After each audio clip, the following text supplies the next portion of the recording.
You better get thick-skinned.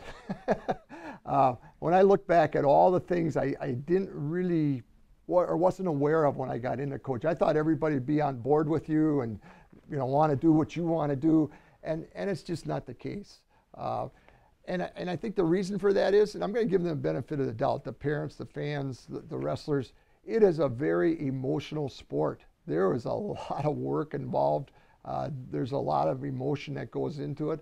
And I think you got to remember that as a coach, that a lot of people might say things to you that, later on they'll think about and say, God, I wish I hadn't said that. I wish I hadn't done that. It's an emotional sport. And keep that in mind. Make sure you're thick-skinned. Make sure you can handle those comments, because it'll come back. It'll come back, and I think you'll learn better how to deal with people if you keep that in mind, that they're at a high emotion right now. One thing I've done, I know when my wrestlers come off the mat, maybe they lost a tough match, I won't talk to them right away, because they're still upset. There's still a ton of emotion in them, and they might say something that they regret. I let them walk off, let them go off for a little while, come back to them later when things have settled down, the pressure's down, and then talk about the match. Or maybe even go over it later, that week.